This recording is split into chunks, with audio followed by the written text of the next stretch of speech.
Hola, espero que estén muy bien. En este video les traigo la comparativa lado a lado entre los Smart TVs Samsung Neo QLED QN90A y el LG OLED S1. Van a ver algunas de las funciones Smart más importantes de ambos televisores, incluyendo por supuesto el navegador de internet, el rendimiento en cuanto a calidad gráfica, tanto en contenido con SDR o rango dinámico estándar y también con HDR o alto rango dinámico, el rendimiento en videojuegos, el rendimiento del sistema de sonido de ambos televisores. Aquí la primera diferencia muy perceptible que pueden notar es que la cantidad de brillo en nits en este Neo QLED QN90A es muy superior. En HDR es de casi 3 veces en comparación al C1 y en SDR de casi 5 veces. Aquí están observando el modo filmmaker o modo cineasta, pero la diferencia es muy notoria en todos los modos de imagen. Vean entonces todo el video para que puedan decidir cuál de estos dos Smart TVs les conviene más. Bueno, primero hablo acerca de los controles remotos, el One Remote del Samsung a la izquierda y el Magic Remote del LG a la derecha. Ventajas del One Remote: pequeñito, más ergonómico, menos teclas, panel solar que recibe luz de sol y luz de los focos. También se puede cargar vía USB tipo C. En el caso del Magic Remote del LG, la gran ventaja es que tiene más teclas de acceso directo para aplicaciones. Desventaja es que todavía usa baterías desechables aquí en la parte de atrás, pero una gran ventaja es que se puede convertir, o al apuntar la pantalla se convierte en este cursor que hace que la navegación sea mucho más fácil. La función de Screen Mirroring o compartir pantalla en los dos televisores es posible. En el Samsung es posible esta función de Multiview, donde podemos ver algo conectado a una entrada y al mismo tiempo compartir la pantalla de nuestro teléfono celular o la aplicación de YouTube del televisor y compartir la pantalla de nuestro teléfono móvil. También podemos hacer esta función de utilizar la cámara de nuestro Samsung Galaxy con versión One UI 3.1 o superior, al mismo tiempo ver una rutina de ejercicios, por ejemplo, lo cual puede ser muy útil para algunas personas. También funciona al conectar una cámara web. En este caso son muy pocas las compatibles, de la marca Logitech, y en el LG esta función solamente se conoce como pantalla superpuesta y solamente está disponible al usar algo conectado a alguna entrada, es decir que no se puede con la aplicación de YouTube. Para quienes no saben, el sistema operativo de los Samsung se llama Tizen y en los LG se llama WebOS. Recuerden que ninguno tiene Android TV. Ese es el menú principal de ambos televisores, ya que es cuestión de gustos. La fluidez de ambos sistemas operativos es muy rápida, no tengo quejas al respecto. Sin embargo, la apertura de aplicaciones y también la apertura de la tienda de aplicaciones es más demorada en el LG la gran mayoría del tiempo, por una diferencia la mayoría del tiempo muy notoria, lo cual quisieran considerar si de pronto se estresan muy fácil. En cuanto a espacio de almacenamiento, en el caso del Samsung es de 3850 megas y en el LG de 2801 megas. En ambos casos me parece que es más que suficiente para casi cualquier persona. Ambos televisores cuentan con las aplicaciones más populares como HBO Max, HBO Go, Netflix, Spotify, Disney Plus, Amazon Prime, Apple TV, DirecTV Go, entre muchísimas otras. En cuanto a los navegadores de internet, lo importante a destacar es que en los dos la búsqueda por medio de comandos de voz se puede. Sin embargo, en el Samsung deben iniciar sesión con una cuenta de esta marca, si no, no les va a permitir, y además deben acceder a algún motor de búsqueda. En el caso del LG no es necesario iniciar sesión con ningún tipo de cuenta y no es necesario acceder a algún motor de búsqueda para realizar este tipo de funcionalidad. Además, en el Samsung en español en algunos países, no sé por qué todavía no está disponible. En español en el LG funciona muy bien la mayoría del tiempo y en inglés en ambos casos está disponible.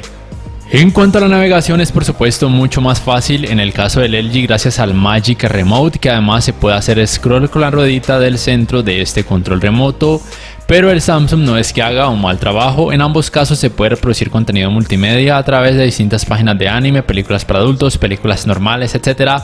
Simplemente tengan en cuenta que en algunas va a aparecer más publicidad que en otras, y en algunas páginas los servidores no les van a permitir reproducir el contenido, por ende deben acceder a alguna página web alternativa. Bueno, vamos ahora sí con la review en cuanto a calidad gráfica, y aquí antes de empezar quiero mencionarles, quiero primero pedirles disculpas a algunas personas que me decían que la versión del QN90 para Latinoamérica de 55 pulgadas venía con panel ADS, que es una especie de IPS. Yo les decía que no, que de acuerdo a Redthings.com el QN90 de 55 pulgadas tenía panel VA, porque yo suponía que en todo el continente americano, incluyendo Norteamérica y por supuesto Sudamérica, iba a venir con el mismo tipo de panel, pero haciendo la toma de los píxeles con mi cámara de esta manera en la que les estoy mostrando, estos son los resultados que me arrojaron en cuanto al panel del QN90A, y se confirma que sí, que es ADS, no es VA. Y ustedes quizá dirán, pero es que se parece mucho a la alineación vertical de los paneles VA. Pues bien, me tomé el trabajo de medir los píxeles de otros televisores que sí ya confirmado tiene panel VA, como el Q70R. Esos son los resultados del Q70R. Estos son los resultados del AU8000 y estos los del TU8500. Y estos serían los resultados del QN85A, que son muy parecidos o prácticamente iguales a los del QN90A. Otra forma de corroborarlo es que el QN90 que están viendo en pantalla, al darle golpecitos en la pantalla, valga la redundancia, no da esos destellos que un panel VA normal daría, como por ejemplo estos. Este es el Q70R, ven los destellos. Este es el AU8000, también tiene destellos.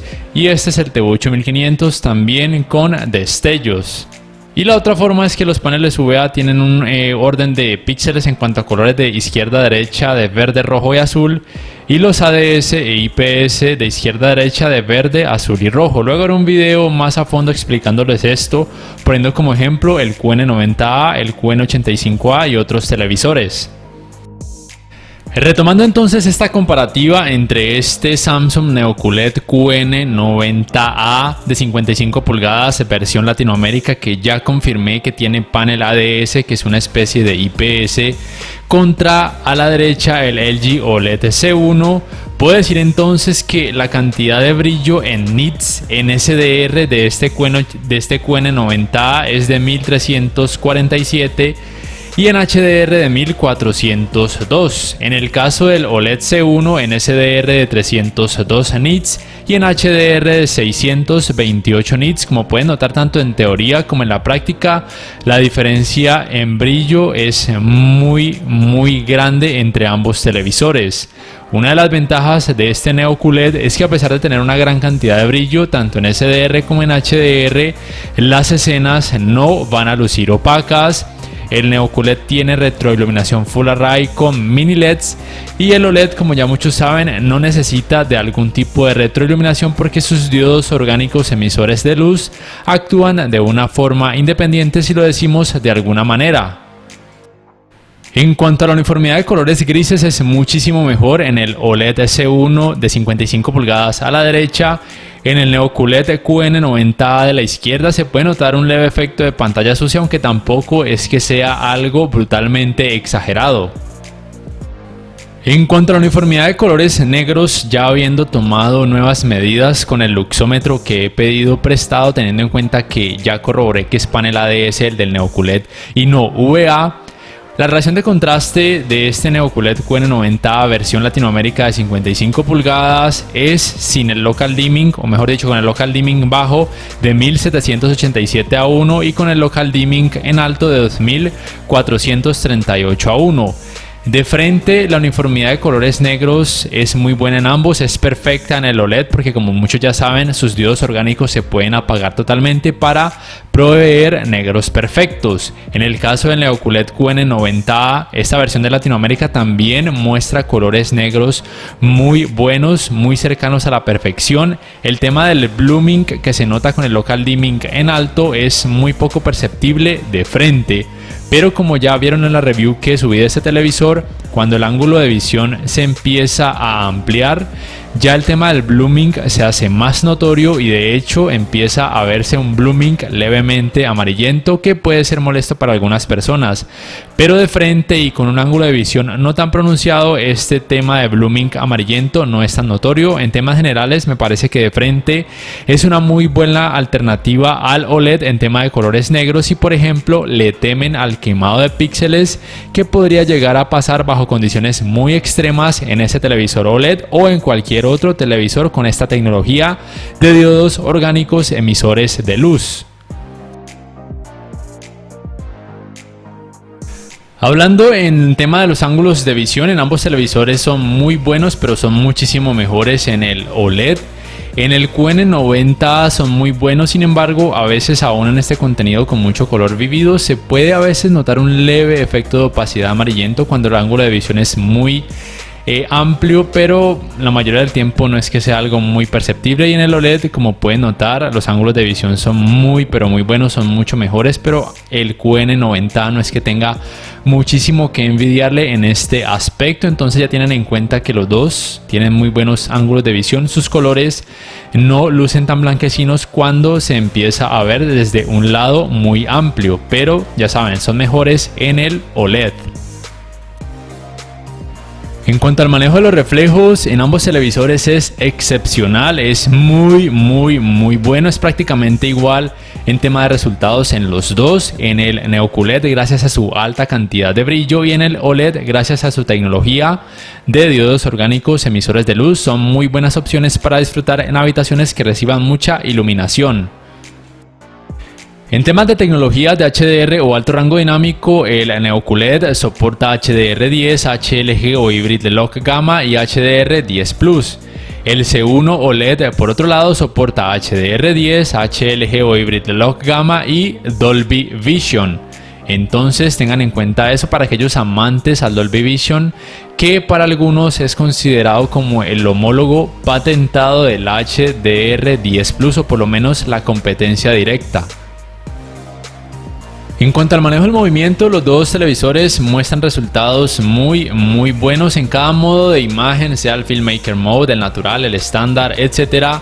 En el caso del NeoQLED tiene un parámetro que se llama ajustes de claridad de imagen y en el caso del C1 un parámetro que se llama claridad y True Motion. En ambos casos deben mover los parámetros de acuerdo a los resultados que vayan notando. En el ajuste de claridad de imagen del Samsung usualmente en automático se hace el mejor trabajo y en el True Motion tienen todas estas opciones para escoger. También pueden en el caso del Samsung colocarlo en personal y mover los parámetros de forma manual hasta que noten mejorías, y en este caso en el True Motion del C1 también aquí en selección de usuario pueden mover estos parámetros hasta que noten decrecimiento en los problemas de borrosidad, de tartamudeo o de vibración, sobre todo en contenido que tenga muy pocos FPS. Entonces les tocaría ya jugar entre comillas con esos valores hasta que noten resultados de acuerdo al contenido que ustedes estén observando.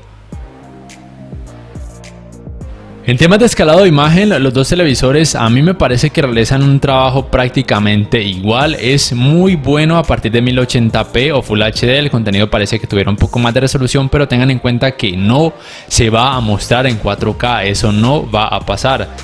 Mucho menos en 720p o HD. Sí hace un muy buen trabajo. Las zonas pixeladas o borrosas son muy poco perceptibles en ambos televisores, pero con contenido en 480p o de resoluciones inferiores sí que se va a notar un poco de pixelación y borrosidad que puede ser molesto para algunas personas y medianamente tolerable para otras. A partir de 1440p los resultados en ambos televisores sí se asemejan mucho al 4K y por supuesto ambos pueden reproducir contenido en 4K nativo tanto en HDR como en SDR sin problemas. Simplemente recuerden que para ver contenido en 4K a través de aplicaciones de streaming como Netflix, Amazon Prime, Disney Plus, entre otras, deben tener una muy buena velocidad de descarga de internet. De lo contrario, las aplicaciones van a decrecer la resolución del contenido para poder mejorar la fluidez. Vamos ahora sí con la comparativa en cuanto al rendimiento gaming de ambos televisores. En el Neo QLED de la izquierda en 4K 60 Hz en SDR es de 9,8 milisegundos, en HDR de 9,7 milisegundos y en 4K 120 Hz de 5,3 milisegundos. En el OLED C1 de la derecha en 4K 60 Hz en SDR de 10 milisegundos, en HDR de 10,2 milisegundos y en 4K a 120 Hz de 5,3 milisegundos. Los dos televisores soportan tasas de refresco variables G-Sync, también FreeSync Premium, también por supuesto los 120 Hz en 4K y el modo automático de baja latencia, que simplemente va a activar el modo juego de forma automática cuando los televisores detecten una consola compatible con esta tecnología. Algo importante tener en cuenta es que el Neo QLED tiene tan solo un puerto HDMI 2.1, el número 4, y el OLED C1 todos sus 4 puertos son HDMI 2.1. Sin embargo, la tasa de transferencia es de 40 GB por segundo en el OLED y en el Neo QLED al parecer es total de 48 GB por segundo. Sin embargo, aunque en el OLED C1 sea menor, es más que suficiente para poder mostrar los 120 Hz en 4K con todas las tecnologías gaming actuales, incluyendo las tasas de refresco. Ya entonces, en cuanto a rendimiento y calidad gráfica, aquí en el Neo QLED de la izquierda, en este tipo de videojuegos, este es el Destiny 2, van a poder notar este efecto de blooming en estas esquinas, sobre todo en los logos, que puede ser molesto para algunas personas y muy tolerable para otras. Los colores negros lucen muy bien, pero hay blooming, ténganlo entonces presente. Ya a medida que la escena oscurece más, donde el porcentaje de colores negros aumenta muchísimo más, se empieza a notar más ese efecto de blooming en el QN90 de la izquierda y por supuesto incrementa su intensidad cuando el ángulo de visión es amplio o más pronunciado. Mientras que en el OLED no van a experimentar ese tipo de problemas ni de clouding, ni de blooming, ni de backlight bleeding o sangrado de luz en bordes o esquinas. No obstante, esos resultados en la intensidad del efecto blooming en el Neo QLED de la izquierda podrían variar de acuerdo a cada videojuego. En este caso, este es el Resident Evil 7. De frente no se nota tanto blooming, sí que se nota un poco cuando se ve de lado, pero es mucho menos perceptible en comparación al videojuego anterior, Destiny 2. Y vuelvo y les reitero que en el OLED C1 no van a experimentar este tipo de problemas. Una de las cosas que más caracteriza a los televisores Samsung con tecnología QLED o Neo QLED es que algunos colores lucen increíblemente intensos o saturados. Aquí se nota muchísimo la diferencia entre el Neo QLED y el OLED. El color verde es increíblemente intenso o saturado. En ambos casos, obviamente estoy utilizando el modo juego y la temperatura de color en el caso del Neo QLED está en estándar, que es más o menos el neutro en general, y el tono de color en el OLED C1 está en 0, que es un tono neutro. Sin embargo, cuando aumento la temperatura de color en el C1 y cuando la coloco en tibio 2 para darle un tono más cálido o de película o un poco amarillento en el Neo QLED, la verdad es que el color verde en el Neo QLED sigue luciendo muy pero muy intenso, y en el C1 sí se nota más el tono fílmico o cineasta. En temas de calentamiento en pantalla, luego de 2 horas de haberlos utilizado sin parar, también por supuesto con videojuegos, debo decirles que ambos arrojan temperaturas relativamente bajas, entre 33 y 35 grados Celsius en el Neo QLED QN90A y entre 31 y 34 grados Celsius en el OLED C1. No está nada mal, teniendo en cuenta todas las tecnologías que tienen y sobre todo en el caso del Neo QLED la tan alta cantidad de brillo. En cuanto a los tiempos de respuesta, en el caso del Neo QLED el 100% del tiempo es de 8,9 milisegundos y en el caso del C1 de 2,3 milisegundos. En ambos casos es muy bueno, la verdad es que la diferencia es muy poco perceptible en la práctica. Tienen muy bajo tiempo de respuesta, por ende los píxeles van a poder cambiar muy rápido de un color a otro y esto mejora o ayuda notablemente al tema de fluidez y manejo del movimiento. Ya entonces, para ir terminando, si me preguntan si recomiendo ambos televisores teniendo en cuenta sus precios, por lo menos aquí en Colombia el de 55 pulgadas en Neo QLED QN90A está más o menos en 6.100.000 pesos colombianos, que al cambio vienen a ser aproximadamente a día de hoy $1.620, mientras que el C1 también de 55 pulgadas por un precio aproximado de $4.700.000, que al cambio son aproximadamente $1.240. La diferencia entonces vendría a ser de aproximadamente $380, siendo el Neo QLED más costoso. Entonces tengan en cuenta primero confirmar en sus países qué versión de panel tiene. Probablemente ese problema del blooming amarillento visto desde un lado en este Neo QLED QN90 de 55 pulgadas con panel ADS versión Latinoamérica sea solamente notorio en esta versión Latinoamérica, porque probablemente en la versión con panel VA que se comercializa en Norteamérica y en países de Europa, probablemente, no estoy seguro, pero probablemente no sea notorio. ¿Cómo lo confirman? Con una muy buena cámara, ya sea de celular o una cámara DSLR, utilizando el modo fotografía y haciendo muy buen zoom, teniendo un fondo totalmente blanco. Otra forma en la que les mostré de darle golpecitos a la pantalla si no arroja resplandores, probablemente sea ADS o IPS. Si sí los arroja, muy probablemente sea panel VA. Entonces miren, un gran punto positivo del Neo QLED es que tiene una muy alta cantidad de brillo y que aún así las escenas no van a lucir opacas, van a lucir espectaculares. Si les soy sincero, a mí en tema de colores vívidos y aún en colores negros de frente, esa combinación de contraste con colores vívidos y colores oscuros, sí me gustó más los resultados que vi en el Neo QLED. El único problema, la única pega es que en esta versión LATAM con panel ADS visto desde un ángulo muy pronunciado tiene ese problema de blooming que es notorio en algunas escenas, pero si lo van a ver siempre de frente o por lo menos no desde un ángulo muy amplio, esos problemas de blooming van a ser casi imperceptibles en la mayoría del tiempo. Es una buena alternativa para aquellos amantes a los colores negros visto de frente a la pantalla y que le temen al quemado de píxeles. Pero si no les da miedo el quemado de píxeles y les parece que 628 nits en HDR en el C1 es más que suficiente, pueden irse entonces por el C1. En temas de sonido, la potencia de ambos es muy buena, en el Neo QLED de 60 watts y en el C1 creo que también de 60 watts. En temas de fidelidad y distorsión, los dos hacen un muy buen trabajo. Ambos soportan tecnologías Dolby Atmos y Dolby Digital, pero ninguno soporta tecnologías DTS. Voy a dejarlos con el rendimiento del sistema de sonido de ambos televisores. La ventaja del C1 es que tiene más modos de sonido para aquellos a quienes les guste variar en este aspecto. El Neo QLED solamente tiene 2 modos de sonido y puede ser más que suficiente para casi cualquier persona. Voy a dejarlo en unos segundos, como ya mencioné, con el rendimiento del sistema de sonido de ambos televisores. Si este video les ha gustado, les invito a que por favor le den me gusta, que lo compartan, que se suscriban, que activen la campanita. Y entonces así me ayudan a seguir creciendo mi canal. También su apoyo a Patreon lo agradecería notablemente. No siendo más, me despido hasta la próxima y juzguen por ustedes mismos el rendimiento del sistema de sonido de ambos televisores. The swarm brought ruin to our world. Our proud people became refugees. And yet, they could not shatter our unity.